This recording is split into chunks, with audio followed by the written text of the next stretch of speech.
First and foremost, before you even walk into that interview, do your research and find out the average salary or the salary range for your role and expertise in the job market, in your industry and in your location.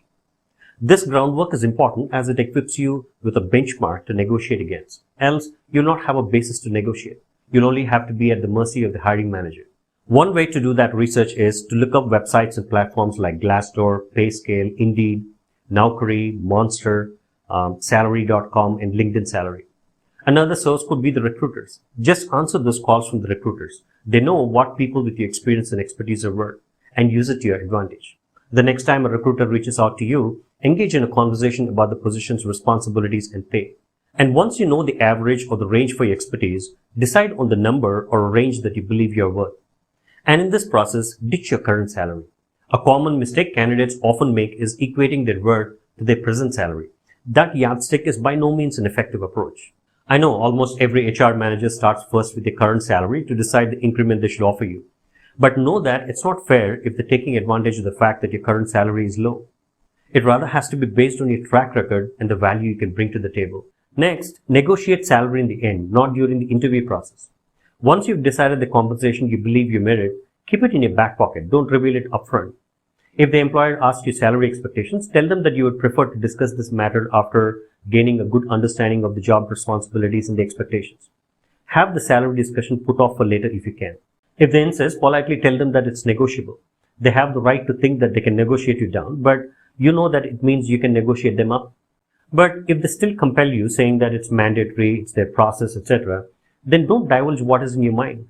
You carry the risk of quoting less than what they're actually preparing to offer. So first, inquire about the salary range associated with the role in the company. It's fair to ask for that information that they already possess before they expect you to pluck some random number from thin air. If the range is satisfactory and you decide to pursue the opportunity, instead of expressing your agreement, you should quote a range with their upper limit as your starting point. For instance, if the range in the company for that role is, say, 100K to 120K, you should quote your range as 120K to 140K or 150K. This way, you're hinting that your minimum expectation is still within their range, but still leaving yourself some room for negotiating up later. One fundamental rule for higher salary negotiation is to quote slightly higher than your worth, so that if they negotiate down, you'll still end up with a number that you're comfortable accepting. Also, keep in mind that salary is not the only component of a compensation package. Should the employer find it challenging to meet your precise salary expectations, they may be able to offer other forms of compensation, such as healthcare, retirement plans, bonuses, stock options, flexible work hours, and extra time off, and so on. These may influence your overall satisfaction with the job offer. In some cases, they may be just as valuable or more valuable than a paycheck. And stay professional throughout the process. Don't demand like you're only in for money. Approaching negotiations with confrontal attitude rather than a collaborative one can create tension. And don't get emotional. Becoming defensive or frustrated if negotiations don't go as planned can negatively impact the process.